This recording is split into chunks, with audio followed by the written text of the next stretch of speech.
नाज़रीन, एक तरफ इसराइल जो है वो ईरान पर हमले की तैयारी कर रहा है, लेकिन उसको अब कुछ और खतरात भी लाहक हो रहे हैं। और वो यह है, एक तो ईरान आगे से रिटेलिएट करेगा, लेकिन उससे भी बढ़कर एक और खतरा अब इसराइल को लाहक हो गया, और वो यह है कि ईरान जो है वो इसराइल के जो हाई ऑफिशियल्स हैं उनको जब निशाना बना सकता है। यानी जो उनके डिफेंस मिनिस्ट्री और बाकी उनके बड़े हाई प्रोफाइल जो फिगर्स हैं उनको ईरान जब निशाना बना सकता है। इस खौफ के अंदर अब इसराइल मुब्तला हो गया है, और यह बहुत ही गैर मामूली बात है, क्योंकि इसराइल की तारीख में कभी ऐसा नहीं हुआ। ना ही अरब वॉर्स के अंदर ऐसा हुआ है, ना ही बाकी बाद में जो जंगें अगर हुई हैं तो उसमें भी ऐसा कभी भी नहीं हुआ। ना ही हिजबुल्लाह ऐसा कोई कर सकी है, ना ही हमास, ना ही अंसारुल्लाह, ना ही खुद ईरान ऐसा कर सका है कि वो इसराइल के अंदर उनके हाई ऑफिशियल्स को निशाना बना सके।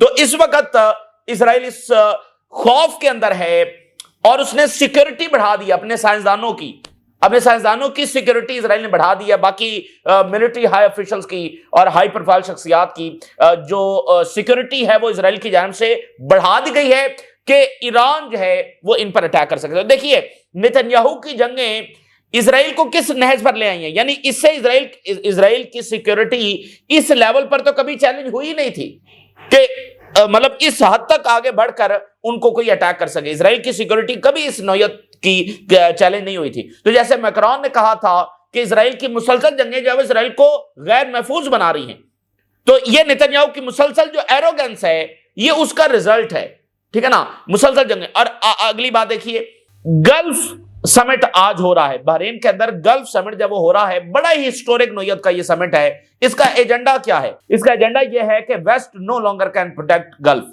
इसका एजेंडा यह है, अमेरिका, यूरोप, ये सारे जो हैं, चूंकि यहां पर फ्रांस की भी बेसिस है, बर्तानिया को बिठाया हुआ है, अमेरिका को बिठाया हुआ है। गल्फ का आज की इस मीटिंग का एजेंडा यह है कि वेस्ट जो है वो अब गल्फ की सिक्योरिटी नहीं संभाल सकता, और अब हमें अल्टरनेटिव की तरफ जाना है। जब सितंबर में कतर पर अटैक हुआ था, तभी हमने आपके सामने ये सारी रिपोर्ट्स रखी थी कि ट्रस्ट शेकन हो चुका है, और ये नेतन्याहू का मोस्ट फुलिश बिहेवियर था। और अगर ट्रंप में भी थोड़ी सी समझदारी होती तो वो कभी ये नेतन्याहू को अलाउ ना करता। ये मोस्ट फुलिश बिहेवियर था नेतन्याहू का, कतर पर अटैक करना, और इससे ज्यादा कोई अमेरिकन मफादात को डैमेज हो नहीं सकता। इसलिए आप देखिए कि उसके फौरी बाद ट्रंप ने जो है वो सऊदी अरेबिया के साथ मुआहदे कर, कतर के साथ मुआहदे कर, यानी ट्रस्ट को बहाल करने की जब वो कोशिश की है। लेकिन आज का समय ये अगेन इस बात को बता रहा है कि ये वाकया उनके जहनों में नक्श हो चुका है, ट्रस्ट हिल चुका है। हां, जैसा हमने आपको बताया था कि अरब वर्ल्ड एक तरीके से चलती है और वो सडन नहीं कुछ करते, ठीक है ना, सडन उस तरह से नहीं चलते, बड़ा देखभाल के उन्होंने चीजों को लेकर चलना होता है, ग्रेजुअली लेकर चलना होता है। वो एक दिन में अमेरिका और फ्रांस और बर्तानिया को नहीं कह सकते कि यहां से बेसेस खाली करें, तो फिर किसको लाकर बैठाएंगे, खुद तो वो अपनी सिक्योरिटी संभाल नहीं सकते। तो एक ग्रेजुअल प्रोसेस के जरिए ये होगा, लेकिन ये होगा जरूर। वो अपनी सिक्योरिटी खुद संभालेंगे या कुछ नए मुआहदे करेंगे, जैसे सऊदी अरेबिया ने पाकिस्तान के साथ किया, ये वन ऑफ दैट एग्रीमेंट उसी तराजुर में है। तो आपस में कोई मुआहदे करें, ज्वाइंट अरब फोर्स बनाएं या जो भी करें, लेकिन वो जो पुराना मॉडल था, वो जो पुराना फ्रेमवर्क था, वो हिल चुका है मुकम्मल तौर पर। तो आज ये फिर साबित कर रहा है। तो यहां भी आप देखिए फुलिश बिहेवियर, और सीरिया में भी देखिए। तो चूंकि उनको एक स्ट्रेटेजिक डिफीट हो चुकी है, तो वो अपनी हेजेमनी को असर्ट करने के लिए मजीद जो रॉन्ग पॉलिसीज हैं वो अपनी एरोगेंस में करते चले जा रहे हैं। तो ये गल्फ समिट के हवाले से भी चीजें आपके साथ शेयर करेंगे। ट्रंप ने ये कहा है कि वो बहुत जल्द, any time in the coming days, in the coming hours, वो वेनेजुएला पर ग्राउंड स्ट्राइक्स कर सकता है। ये बहुत ही खौफनाक बात है। यानी अब ये किसी मीडिया से कोई खबर नहीं आ रही, ये ट्रंप कह रहा है कि वो ग्राउंड स्ट्राइक्स वेनेजुएला पर करने जा रहा है। और मीनवाइल जो है वो चाइना के foreign minister high level talks के लिए मॉस्को पहुंच गए हैं, और स्ट्रेटेजिक मिलिट्री अलायंसेस, ये सारी चीजें वहां पर मॉस्को के अंदर डिस्कस हो रही हैं। और इसमें सारे ग्लोबल इश्यूज, वेनेजुएला से लेकर, मिडिल ईस्ट से लेकर, यूक्रेन जंग से लेकर, वो तमाम चीजें वहां पर डिस्कस हो रही हैं। तो ये तमाम सूरत हाल भी आपके साथ शेयर करेंगे। सबसे पहले ईरान के हवाले से जो अनप्रेसिडेंटेड, यानी ये देखें, हिजबुल्लाह ने अटैक किया, इजरायली एयर डिफेंस को पेनिट्रेट किया, ईरान ने उससे भी ज्यादा किया। लेकिन ये जो हो रहा है ना कि इजराइल के सीनियर ऑफिशियल्स, साइंटिस्ट, ये खतरे में हैं, और किसी मुल्क के पास ये सलाहियत है कि वो इनको निशाना बना सकता है। ये तारीख में पहली बार हो रहा है। अनप्रेसिडेंटेड मेजर्स इन इजराइल अपनी सिक्योरिटी के लिए। Expectations of Iranian strike targeting high profile figures. अच्छा, इजराइल ने अनप्रेसिडेंटेड मेजर्स लेना शुरू कर दिए अपने सीनियर साइंसदानों को प्रोटेक्ट करने के लिए, और जो डिफेंस सिस्टम है उसका जो क्रू है और उसको जो एग्जीक्यूट करने वाले हैं उन तमाम ऑफिशियल्स को fearing imminent Iranian retaliation operation. वजह क्या है, खतरा क्या है, ईरान का जवाबी हमला होगा। अच्छा, इससे भी अगली बढ़कर बात देखिए, इजरायली मीडिया, ईरान पिछली बार की तरह इस बार सिर्फ मिसाइल अटैक करके सेटिस्फाई नहीं होगा कि उसने बेसिस को हिट कर दिया, उसने बाकी मिलिट्री टारगेट्स को हिट कर दिया। नहीं, सिर्फ इस बात से भी अभी ईरान सेटिस्फाई इस बार नहीं होने वाला है। इस बार वो क्या करेगा, इस बार वो इनके टॉप ऑफिशियल्स को निशाना बनाएगा, जो आज तक कोई नहीं कर सका, खुद ईरान भी नहीं कर सका। Iran will not be satisfied with the retaliation targeting military bases and infrastructure. सिर्फ इससे ईरान इस बार मुतमईन नहीं होने वाला है, but he will seek to assassinate, ठीक है ना, giving taste of its own medicine. पूरे मिडिल ईस्ट में जो इजराइल ने किया है आपके सामने है। अब वो क्या कह रहे हैं कि Iran will seek to assassinate किसको, साइंटिस्ट, इजरायली साइंटिस्ट। ईरान के कितने साइंटिस्ट मारे गए, तो मैंने आपको कहा था कि ये जिन बोतल से बाहर आ चुका है, ठीक है ना। तो इजरायली साइंटिस्ट, इंजीनियर्स और जो इनके वेपन्स को मैन्युफैक्चर कर रहे हैं, और इसके अलावा जो इनके बड़े वेपन इंस्टीट्यूट हैं उनके जो हाई ऑफिशियल्स हैं, मिसाल के तौर पे इजराइल की जो एरोस्पेस इंडस्ट्री है, ये बहुत बैकबोन है इजरायली टेक्नोलॉजी की, इजराइल का एरोस्पेस इंस्टीट्यूट, इसमें जो बैठे हुए बड़े ब्रेन्स हैं वो ईरान के निशाने पर है। राफेल सबसे बड़ी कंपनी जिसने डोम बनाया है, उसके हाई ऑफिशियल्स निशाने पर हैं। इजरायली मीडिया की रिपोर्ट है। आयरन डोम, डेविड स्लिंग, इसमें यानी इसको एग्जीक्यूट करने वाले, बनाने वाले, ये सब उनके निशाने के ऊपर हैं। एलबेत सिस्टम जो है, एलबेत सिस्टम ये इजराइल का सबसे बड़ा, यानी जो डिफेंस रिलेटेड कॉन्ट्रैक्ट्स होते हैं उसमें इसका बहुत ज्यादा किरदार है। तो इसके जो हाई ऑफिशियल्स है वो निशाने पर हैं। And officials in the weapons development and technology industry, technology, weapon development, ये सब, and the ministry of defence, ठीक है। और अब क्या हो रहा है कि ये अगर बैरून मुल्क इन्होंने ट्रैवल करना है, इनमें से किसी भी ऑफिशियल ने, तो अगर वो दौरा प्राइवेट भी है और अनऑफिशियल भी है और खुफिया भी है, किसी को पता भी नहीं है, लेकिन उसके बावजूद इन लोगों की जो सिक्योरिटी है उसको बढ़ा दिया गया है। इमीडिएट सिक्योरिटी असेसमेंट की जा रही है, determining the size of the guard team, कितनी ज्यादा उसके गार्ड है वो, उसके जो सिक्योरिटी है वो बढ़ा दी गई है, और बाकी मेजर्स उसकी मुकम्मल फुल प्रूफ सिक्योरिटी के लिए उठाए जा रहे हैं। और फिर इजरायली मीडिया ने बताया है कि ईरान और उसके इत्तेहादी में carry out precision attacks, precision attack यानी बिल्कुल टारगेट को जाकर हिट करना, capable of changing the rules of games, जिससे मिडिल ईस्ट के रूल्स ऑफ द गेम बदल के रह जाएंगे। तो देखिए, जब जून वॉर के अंदर ईरान ने क्या किया था, ईरान ने एक और कैपेबिलिटी जब दिखाई थी। ईरान ने for the very first time in the history of the middle east, उसने इजराइल के अंदर जो अंडरग्राउंड बंकर्स हैं उनको निशाना बनाया था और उनको डिस्ट्रॉय किया था। यह सलाहियत सिर्फ इजराइल के पास है, और उसके फाइटर जेट्स बंकर्स को जाकर डिस्ट्रॉय कर सकते हैं और बंकर्स के अंदर मौजूद ऑफिशियल्स को असैसिनेट कर सकते हैं। जैसे हसन नसरुल्लाह, वो भी तो बंकर के अंदर ही मौजूद थे ना, तो उनको असैसिनेट किया गया। इसी तरह बाकी जो ऑफिशियल्स असैसिनेट हुए, तो वो ये सलाहियत सिर्फ इजराइल के पास है। क्यों? क्योंकि उसके पास एडवांस जेट्स हैं जो प्रिसीजन के साथ जाकर टारगेट करते हैं। बाकी किसी के पास ऐसी कोई सलाहियत नहीं है। अगर किसी के जेट्स आएंगे भी सही, तो आगे से इजरायली जेट्स उनको गिरा देंगे। तो मिसाइल के होते हुए तो ये ताकत हासिल हो ही नहीं सकती।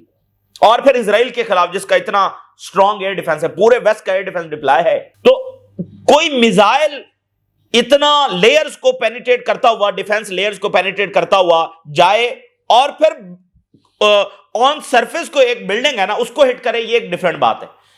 इतनी उसकी प्रेसिजन और इतनी उसकी पावर हो कि वो बंकर को जाकर हिट करे और वहां पर असैसिनेट कर दे, ये तो बिल्कुल एक अनहोनी चीज है ना। इजराइल इसको तो एक्सपेक्ट ही नहीं कर रहा था। ईरान ने वो कैपेबिलिटी उस दिन दिखाई थी वहां जून वॉर के अंदर। अब वो कह रहे हैं कि यानी इससे भी बढ़कर वो इसी नौयत के ऑपरेशंस करेंगे अंडरग्राउंड में, जो बैठे हुए हैं, जो इनके ऑफिशियल्स होंगे उनको असैसिनेट किया जाएगा। तो देखिए, ये जो मुल्क है ना ईरान और ये सारे, ये तो असैसिनेशन भुगत चुके हैं और हो सकता है मजीद भी ये फेस करें इस तरह के असैसिनेशन, क्योंकि इजराइल मजीद करने की कोशिश करेगा। लेकिन यह बारी है इसराइल की। अच्छा, मैं आपको एक और इंपॉर्टेंट चीज बताता हूं। ये जो बड़ी पावर्स होती हैं, लाइक इसराइल बड़ी पावर है, अमेरिका, बर्तानिया, फ्रांस, चाइना, ठीक है, ये जो बड़ी पावर्स हैं, इनकी जो सिक्योरिटी होती है ना, वो दूसरे मुल्कों की सिक्योरिटी से बिल्कुल डिफरेंट होती है। इनकी जो सिक्योरिटी होती है वो बहुत लेयर्स के अंदर होती है। यानी इनके जो हाई ऑफिशियल्स हैं उनको असैसिनेट करना तो बहुत दूर की बात है। कोई मुल्क अगर सिर्फ ऐसा सोच रहा हो, अगर इस तरह की प्लानिंग कर रहा हो, या इस तरह की कोई कैपेबिलिटी रखता हो, तो भी ये ताकतें अफोर्ड नहीं करती। यानी अब ये बात सुनिए कि इनके जो हाई ऑफिशियल्स हैं वो इस खतरे के साए में भी नहीं रह सकते कि उनको असैसिनेट किया जा सकता है, कि वो उनको सिक्योरिटी बढ़ानी पड़ जाए। नहीं, ये बड़ी ताकतें ये अफोर्ड नहीं कर सकती कि इनको ये खतरा लाहक हो जाए और इनके ऑफिशियल्स इस खौफ में फिरते रहें और उनकी सिक्योरिटी डबल करनी पड़े कि हमें निशाना बनाया जा सकता है। ये हो ही नहीं सकता है। उन्होंने फ्रीली और नॉर्मल अंदाज में जो एक स्टैंडर्ड सिक्योरिटी है, ठीक है, उसके साथ मूव करना है, लेकिन इस खौफ में मूव नहीं करना जैसे ईरान के ऑफिशियल्स करते हैं या बाकी करते हैं कि भाई उनको किसी वक्त असैसिनेट किया जा सकता है। ये तो फिर हिजबुल्लाह के बराबर आ गया ना इसराइल। हिजबुल्लाह भी तो यही कर रही है। फिर तो इसराइल हिजबुल्लाह के बराबर आ गया ना, ईरान के बराबर आ गया। ईरान के ऑफिशियल्स भी इसी तरह डबल ट्रिपल सिक्योरिटी के साथ और पूरे बंदोबस्त के साथ वो उनकी मूवमेंट हो रही होती है। हमास भी ऐसे मूव कर रही होती है। तो यानी एक फियर में आ जाना, ये फियर भी बड़ी ताकतें अफोर्ड नहीं कर सकती। यानी उनकी लेयर्स को ये तोड़ा ही नहीं जा सकता कि वो किसी फियर के अंदर आकर मूवमेंट उनकी हो कि सिक्योरिटी बढ़ानी पड़ गई है। नहीं, ये अफोर्ड नहीं कर सकते। इसका मतलब क्या है कि इसराइल की ताकत डाउनग्रेड हुई है, इसराइल एक्सपोज हुआ है, उसकी ताकत नीचे आई है। उसने अपने आप को महफूज नहीं किया है कि अब एयर डिफेंस भी पेनिट्रेट हो गया और हाई ऑफिशियल्स भी निशाने पर बैठे हुए हैं। तो अगर 2-4 भी इनके हाई ऑफिशियल्स ईरान ने कर दिए, क्योंकि आज तक तारीख में ये हो नहीं सका, तो फिर इसराइल का क्या बनेगा? और वो 2000 मिसाइल जब लेकर बैठे हुए हैं, तो ये बहरहाल एक बहुत बड़ी चीज है। अच्छा, फिर आप देखिए जो दूसरा हिस्टोरिक वाकया आज हो रहा है, बहरीन होस्ट जीसीसी समिट। क्यों, क्या एजेंडा क्या है जीसीसी समिट का? Amid shifting regional security dynamics, regional security dynamics जब वो शिफ्ट कर रहे हैं, ये एजेंडा है। अच्छा जी, द समिट कम्स के द सेंस ऑफ सिक्योरिटी जो हुआ करती थी कि अमेरिका मौजूद है, बर्तानिया मौजूद है, फ्रेंच बेसिस दी हुई हैं, तीनों बड़ी ताकतें ना यूरोप की, अमेरिका, बर्तानिया और फ्रांस, तीन ही बड़ी ताकतें हैं। जर्मनी तो उस तरह से बड़ी मिलिट्री पावर नहीं है, इकोनॉमिक पावर है, लेकिन मिलिटरीली तो अभी वो बढ़ रहा है। तीन वेस्ट की बड़ी ताकतें, अमेरिका, बर्तानिया एंड फ्रांस, तीनों को गल्फ ने बेसिस दी हुई हैं। स्प्रेड अक्रॉस द रीजन, पूरी उनको अलाउ किया हुआ है। Provide is not perceived as a solid as it once was. आज ये उतनी महफूज नहीं समझी जा रही है जैसी एक वक्त में समझी जाती थी कि अमेरिका बैठा है, फ्रांस बैठा, बर्तानिया बैठा है, किसकी जरूरत है हमें अटैक करेगा। आज वो बात नहीं है, वो सेंस ऑफ सिक्योरिटी गायब हो चुकी है। क्यों? सितंबर में जो कतर पर अटैक हुआ। West is no longer a reliable partner. तो वेस्ट की ये क्रेडिबिलिटी की धज्जियां किसने उड़ाई हैं? West is no longer a reliable partner. ये भाई ईरान, ये गल्फ कह रहा है, उनका इत्तेहादी कह रहा है। ईरान तो पहले भी जो पोजीशन है उसकी सबको पता है, ये गल्फ कह रहा है। और मैं आपको बता दूं, गल्फ इनके वर्ल्ड ऑर्डर का बहुत बड़ा हिस्सा है। खुद सऊदी अरेबिया, जिसने इनके डॉलर को सहारा दिया 70s के अंदर, उसने कहा मैं ऑयल सिर्फ डॉलर में बेचूंगा। तो ये जो गल्फ यहां पर मौजूद हैं, ये बहुत बड़ा इनके वर्ल्ड ऑर्डर की, आप समझ लें कि पिलर्स हैं इनके वर्ल्ड ऑर्डर के। तो गल्फ क्या कह रहा है? West is no longer a reliable partner. अच्छा जी, पॉइंटिंग टू द एविडेंस, सबूत क्या है, वजह क्या है? भाई क्यों रिलायबल पार्टनर नहीं है? कोई वजह भी तो होगी, अचानक वेस्ट कैसे रिलायबल पार्टनर नहीं हुआ? अच्छा जी, Al Jazeera, such as Israel's air raids on Doha in September. वजह यह है कि इजराइल ने दोहा पर अटैक किया, अमेरिका ने कुछ भी नहीं किया, फ्रांस ने भी कुछ नहीं किया, बर्तानिया ने भी कुछ नहीं किया। तो बात यह है कि ताकत का मतलब यह नहीं होता कि आप ताकत इस्तेमाल करते चले जाएं। जितनी ताकत इस्तेमाल करेंगे उतनी ताकत घटेगी। ये आज आपके सामने है। यानी दोहा पर अटैक हो गया, उसके बाद खामोशी है। कतर ने कोई जवाबी अटैक किया? कतर ने कोई अमेरिका के खिलाफ ताल्लुकात खत्म कर दिए? नहीं। कुछ मजीद मुआहदे हुए, कुछ मजीद असला खरीदा गया, लेकिन एक चीज का फैसला हो चुका है, वो ये है कि अब ये सिक्योरिटी स्ट्रक्चर काम नहीं कर सकता। भाई इजराइल ने हमारे ऊपर हमला किया, ये अमेरिका बैठा रहा और इसने कोई जवाबी अटैक नहीं किया। बात सुने, अगर इजराइल के जहाज आ रहे हैं तो उन्होंने अटैक कर दिया तो अमेरिकन जहाज सो रहे हैं? उन्होंने जाते हुए जहाजों को गिराया क्यों नहीं? उनके खिलाफ पीछे क्यों नहीं गए? बात है ना। और पूरे मिडिल ईस्ट में कहीं से भी कोई जहाज उड़ता है तो अमेरिका को पता होता है, तो वो जहाज आ गए, हमला करके चले भी गए और अमेरिका ने कुछ भी नहीं किया। तो देखें, वाकया एक ही होता है, बस इतना ही होना होता है। अब क्या मतलब इजराइल की फौजें कतर में उतरेंगी तो फिर कतर को होश आएगा? नहीं, बस इतना हो गया, इनफ हो गया। लेकिन जाहिर है उनके पास मुतबादल ऑप्शन फौरी तो एग्जिस्ट नहीं करता ना, वो खुद बड़ी मिलिट्री पावर्स हैं, तो वो ग्रेजुअली जाएंगे, आहिस्ता आहिस्ता बढ़ेंगे, लेकिन बढ़ेंगे सही। तो ये देखिए कि इजराइल का कितना फुलिश बिहेवियर है। तो ये जो सऊदी ऑफिशियल जो तेहरान पहुंचे, बिला वजह पहुंच गए, टर्किश ऑफिशियल तेहरान पहुंच गए, सारा तो यहां पर फ्रेमवर्क का मॉडल ही ये था कि ईरान को डिस्ट्रॉय करना है। आज वो तेहरान पहुंचे हुए, बिला वजह पहुंच गए। तो ये पीछे चीजें चल रही हैं, ठीक है ना। तो वजह क्या है? वेस्ट क्यों रिलायबल पार्टनर नहीं है? क्योंकि इजराइल ने कतर के ऊपर अटैक किया और जवाब में इजराइल को किसी ने कुछ नहीं कहा। इसका मतलब कि देखें, ईरान तो कभी अटैक नहीं करेगा, इजराइल ही उन पर दोबारा अटैक करेगा। और जब इजराइल अटैक करेगा तो उनको रोकने वाला कोई भी नहीं है। वेस्ट जिनको सिक्योरिटी दी हुई थी वो इजराइल के खिलाफ नहीं जाएंगे, और जो वेस्ट से वेपन खरीदे हुए हैं वो भी इजराइल के खिलाफ हरकत में नहीं आएंगे। तो ये रियासतें इस अजम्पशन पे नहीं चलती होती नाज़रीन, इस अजम्पशन में नहीं चलती होती, अच्छा यार इजराइल अब दोबारा क्यों हमला करेगा। ऐसे सिक्योरिटी होती है मुल्कों की। मुल्क ऐसे अपनी सिक्योरिटी नहीं लेकर चलते, उन्हें सॉलिड, और फिर गल्फ है, ट्रिलियंस ऑफ डॉलर्स की वेल्थ है, वो इस अजम्पशन में बैठे रहे कि अच्छा अब इजराइल दोबारा क्यों हमला करेगा। और सोचिए, हमास ऑफिशियल्स को असैसिनेट करना, मतलब हमास के साथ तो मामलात हो सकते थे, अमेरिका टॉक्स कर रहा था, हमास ऑफिशियल को असैसिनेट करना, यानी ये जस्टिफिकेशन दी गई ना। तो बात यह कि कतर को नहीं पता कि हमास का ऑफिस जो है वो कतर में खोला गया, तो कतर ने अमेरिका की इजाजत से खोला, ठीक है। मतलब कतर को तो हर चीज का पता है, तो उनको ये भी पता है कि ये हमला सिर्फ हमास पर नहीं था, ये हमला उन पर था। मतलब वो बचे हैं, वो समझे अच्छा वो हमास पर उन्होंने हमला किया, हमारे पर नहीं किया। नहीं, ये हो नहीं सकता है ना, ये उन्हीं पर अटैक था, कतर ही पर ये हमला किया।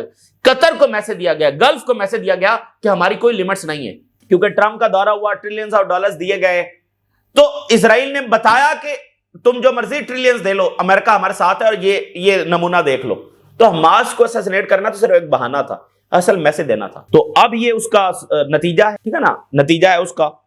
ईरान पर हमला भी एक फुलिश बिहेवियर था, कतर पर हमला तो फिर सबसे बड़ा, और जो सीरिया में ये इजराइल कर रहा है ये भी आप देखेंगे। द अनसर्टेनिटी बढ़ चुकी है गल्फ के अंदर। वो अदर ऑप्शन फॉर सिक्योरिटी देखें, तारीख अपना धारा मोड़ रही है, एक नई दुनिया तश्कील हो रही है। आज से 10-15 साल बाद आप देखेंगे एक बिल्कुल नई दुनिया, नए अलायंसेस, नए दोस्त, नई दुश्मनियां, नया स्ट्रक्चर आपके सामने होगा। सो अदर ऑप्शंस अब गल्फ देखने जा रही है। मोस्ट नोटेबल एग्जांपल ये है, अल जजीरा लिख रहा है, मोस्ट नोटेबल एग्जांपल जो सऊदी अरेबिया और पाकिस्तान का माहिदा हुआ, ये सबसे बड़ी एग्जांपल है कि अब उनको वहां पर ट्रस्ट नहीं। तो एमबीएस दौरा कर गया अमेरिका का, नॉन नेटो अलाय बन गया सऊदी अरेबिया, मजीद असला ले रहे हैं। तो ये इजलास क्या है? तो अरब्स हैं, अबरे तरीके से चलते हैं, ग्रेजुअली चलते हैं। एक ही दिन में वेस्ट को नहीं कह सकते कि बेसद खाली करें, फिर क्या करेंगे, खुद तो पावर है नहीं, फिर क्या अचानक बुलाकर बैठा देंगे? नहीं, अब जाहिर है अब उन्होंने खुद संभालना है, तरीके से संभालना है, एक दिन में कुछ हो नहीं सकता। लेकिन फैसला हो चुका है कि ये फ्रेमवर्क जो है वो काम करने वाला नहीं है, अप्रोच तब्दील हो चुकी है। अच्छा, फिर उधर देखिए एक और झटका लगा है, यूनाइटेड नेशन में वोटिंग हुई है गोलान हाइट्स के हवाले से। Damascus rejects legitimacy of Israeli presence in Golan, इधर से स्टेटमेंट आई और वहां पर वोटिंग हुई। UN resolution demands Israel withdrawal from the territory, UN general assembly passes resolution declaring Israel occupation of Golan Heights illegal. भाई अमेरिका ने तो माना हुआ है ना, ट्रंप ने तो माना हुआ है, यूनाइटेड नेशन कह रहा है ये इलीगल है, और साथ ये भी कहा कि फलस्तीनी टेरिटरी से भी निकले इजराइल और गोलान हाइट से भी निकले। तो इधर नेतन्याहू ने भेजा हुआ है कि ये दमिश्क से पूरा साउथ जो है वो डीमिलिटराइज होगा, इजराइल के कंट्रोल में होगा। तो यूनाइटेड नेशन कह रहा है कि ये गोलान हाइट्स भी खाली करें, तो अल शरा करेगा, मतलब देगा, नेतन्याहू की बात मान सकता है, सवाल ही पैदा नहीं होता। तो ये एक और धचका है कि वो कहेंगे ये इलीगल है। तो देखिए मैं आपको एक बात बताऊं, जैसे पोप ने कहा सोल्यूशन इज पैलेस्टाइन, इजराइल यहां हमले मत करे, ठीक है। इसका क्या मतलब? इसका मतलब यह है कि दुनिया की जो ये संजीदा लोग हैं, दुनिया की ये जो मॉरल फोर्सेस हैं, ये देख रही हैं सूरत हाल और मौके का इंतजार कर रही हैं। आईसीसी सस्पेंड नहीं कर रहा वारंट्स को, अरेस्ट भी नहीं कर रहा, तो क्या है, वो देख रहे हैं कि एक इजराइल है, ठीक है, वेस्टर्न गवर्नमेंट्स इसको सपोर्ट करती हैं, तो ठीक है, उनके खिलाफ भी तो नहीं जाया जा सकता वेस्टर्न गवर्नमेंट्स के खिलाफ, लेकिन वक्त आने वाला है कि इजराइल का ये शिकंजा टूटेगा। तो वो यानी एक चीज को वो साथ साथ एस्टेब्लिश करके रख रहे हैं कि इजराइल गलत कर रहा है, इजराइल का ये कब्जा है, इजराइल अपार्थाइड है, इजराइल जेनोसाइड कर रहा है, वारंट्स मौजूद है, कि जो ही वो राइट टाइम आएगा इसको गर्दन से दबोच लिया जाएगा। भाई पोप है ना, कह रहे हैं कि भाई फलस्तीनी रियासत ही है, तो इस रास्ते में रुकावट कौन है? इजराइल। तो तमाम दुनिया से इजराइल लड़ नहीं सकता, ये ट्रम्प के अल्फाज है। तो इंतजार किया जा रहा है, ये इजराइल की पकड़ कमजोर होगी, शिकंजा कमजोर होगा और हेजेमनी कमजोर होगी, तो फिर इसको गर्दन से दबोच लिया जाएगा। दुनिया तय करके बैठी हुई है कि सोल्यूशन ये है, ठीक है, आज इजराइल की वजह से इंप्लीमेंट नहीं हो रहा, लेकिन होना यही है।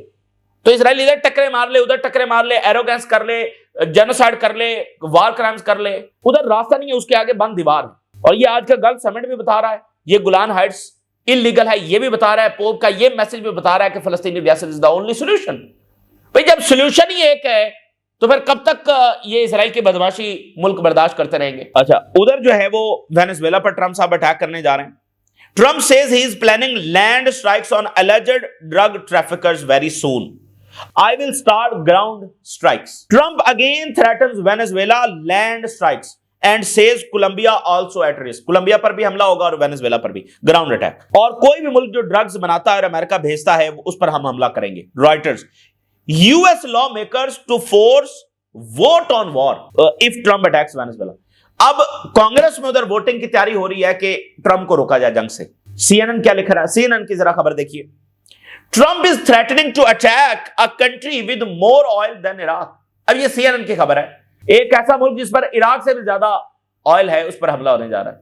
तो मसला तो ऑयल है। सो फ्रांस 24 लिख रहा है, डेमोक्रेटिक सेनेटर जो हैं वो ट्रंप को ब्लॉक करेंगे from using US forces to attack Venezuela. Trump को रोका जाएगा वेनेजुएला पर हमला करने के वाले से, यानी दोनों चीजें पैरेलल है। ट्रंप कह रहा है मैं ग्राउंड स्ट्राइक करने जा रहा हूं, उधर वोटिंग होने जा रही है। कांग्रेस में वोट होगा कि अमेरिका को ट्रंप को ब्लॉक किया जाएगा और अनऑथराइज्ड मिलिट्री एक्शन जो वेनेजुएला के खिलाफ है ये एक कॉस्टली मिस्टेक होगी, बहुत महंगी पड़ेगी ये मिस्टेक अमेरिका को अगर वेनेजुएला पर अटैक हुआ। कांग्रेस और पोप का भी मैसेज आया, Pope Leo urge Trump to avoid military action in Venezuela. देखें खुद यानी सपोर्ट नहीं है, मुकम्मल सपोर्ट नहीं है ट्रंप को। पोप भी कह रहे हैं कि हमला नहीं करना और उधर अंदर से भी प्रेशर है। तो ज़ाहिर ट्रंप करेगा या नहीं करेगा, जो भी उसने करना है वो तो कर गुजरेगा, लेकिन ये वो चीजें होती हैं कि रिजल्ट क्या निकलेगा, ये है रिजल्ट कि सब देख रहे हैं ये बड़ा कॉस्टली होगा अमेरिका के लिए। और Colombia Petro warns Trump do not threaten our security. Colombia भी खूब स्टेटमेंट जारी कर रहा है।